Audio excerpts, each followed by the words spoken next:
So this is lecture 4 again.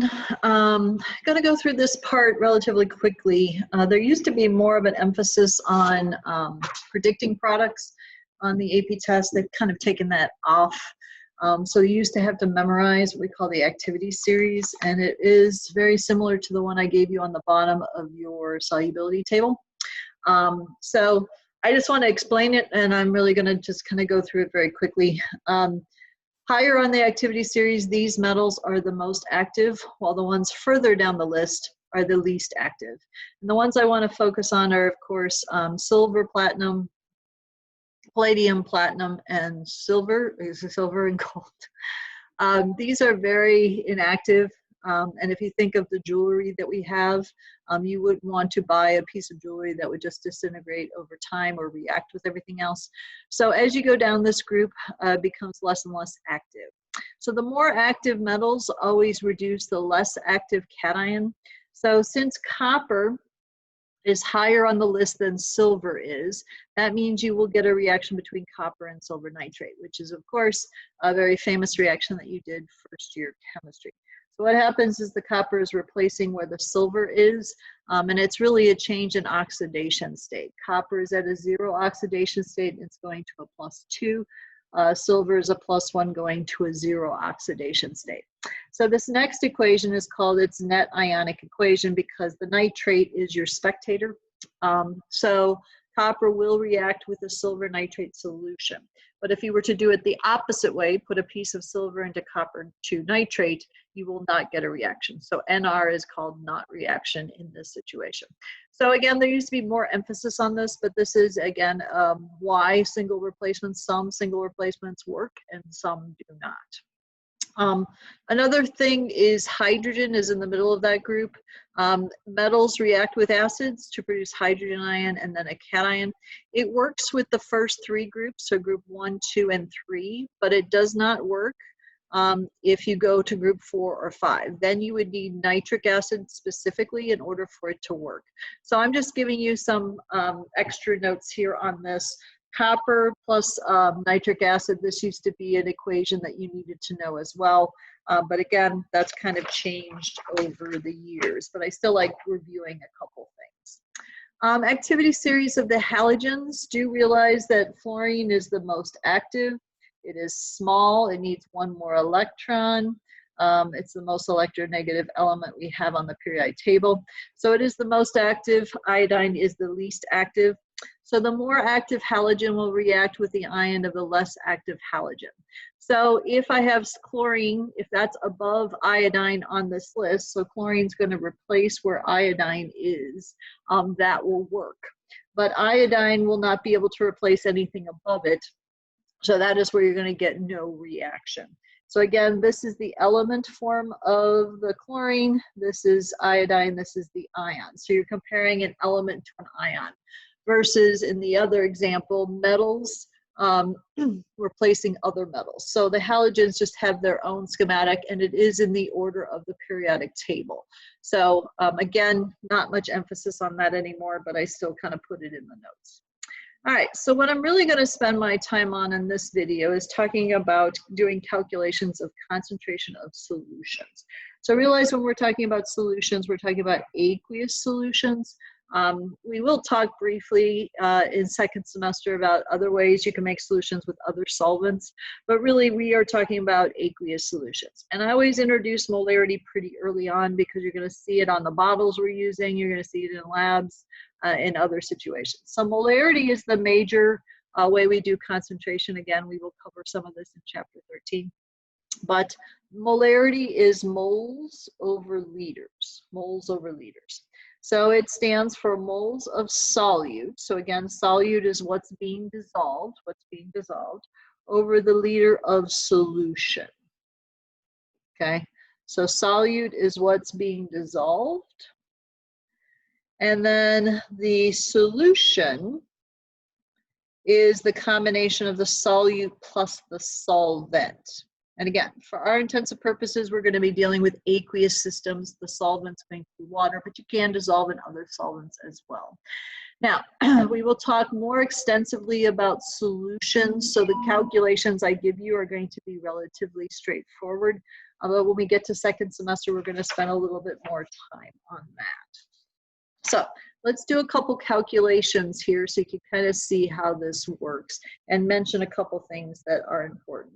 So determine the number of moles of silver nitrate in 25 mils of a 0.6 molar silver nitrate solution. So I really should have solution in there to make it make sense. So if I have 0.6 molar, I'm going to take 0.6 molar is equal to my number of moles over this in liters. So 25 milliliters is 0.025 liters. So I multiply and I get X is equal to 0.015 moles of silver nitrate.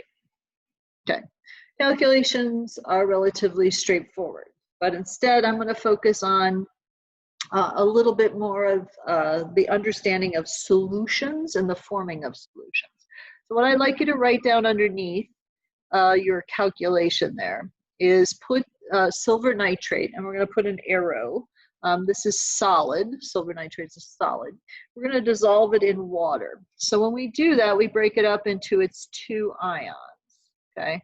Silver ions and nitrate ions, and these are aqueous. That's floating around in there where it disappears and you can't see it anymore. So if I'm thinking of this in terms of what's happening in the beaker, okay, we're going to start to talk about, well, what would we see if we were floating around in there? Well, what we would see is a bunch of Ag and NO3 ions floating around in there, and they would be in one-to-one proportions, one-to-one proportions.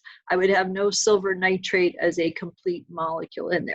Now, I also will have water molecules in there, and that's going to be the predominant species in there, and we'll mention that a little bit later on in the notes. But that's what you have floating around in there.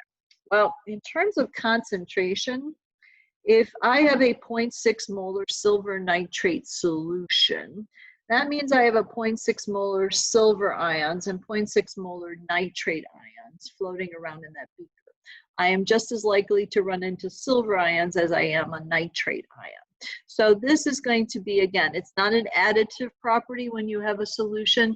Instead, what you're talking about is how many of each one of those ions do you have in there? How many ions do you have in there? Okay, so if I switch it to magnesium nitrate, okay, now the reason I'm bringing this as my example is this is a stumbling point for a lot of students. If my bottle of magnesium nitrate said it was a 0.6 molar concentration, that would mean I have 0.6 molar of the magnesium, but this is twice the nitrate. So that would mean I would have 2 nitrates for every magnesium I would have in there. That's what that equation is telling me. So that means its concentration is twice that of magnesium. Okay, so again, this is a little confusing. So again, I show it to you pretty early on and we keep coming back to it because it is kind of a major thing. Now, to finish up this problem, so this is kind of part A and then this is kind of part B. If enough water were added to the solution above to make 55 milliliters total, find the new molarity. So again, this is my starting volume at 25 milliliters. I'm taking it all the way to 55. So really what I'm doing is I'm doing something called a dilution. So I'm adding water to this solution. I'm adding water to this solution. So I'm going to use a very famous equation called M1V1 is equal to M2V2. Okay, M1 is your stock solution or your starting material. The V1 is the volume of that stock that you need to add. M2 is what we call the new concentration that you want to get to. And the volume is going to be, again, the total volume that you have in the container. So if I use this example, the total volume is the 55 milliliters. Okay, that's your V2. And I want to know what my new concentration is going to be if I add a, if I add 30 mils of water to that. Well, my starting concentration was 0.6, okay? So I have 0.6 as my starting or my stock concentration. And I know that I had 25 mils of it to start with. So that's going to be 25 mils. Now do note that with M1V1, this is molarity times volume. The volume can be in milliliters or liters. It doesn't matter. So there's no reason for me to convert these to liters. It just saves you time and energy. So X is going to be 0.273 molarity as my new concentration. It should be lower than the original 0.6 because I'm adding a bunch of water to it. All right, so to finish up, let's try one more practice problem. So see if you could try this one. What is the volume of hydrochloric acid should be used to prepare 500 mils of a 3 molar acidic solution? So you should have ended up with 125 mils of your concentrated hydrochloric acid. So that is the concentration of HCl that you could buy. And so if I had a 3 molar solution that I needed to make up, I would have to take 125 mils of that, put it in a container, and then add enough water to get up to 500 mils. So that's the basics of making solution. So we're going to do some additional problems in the next video.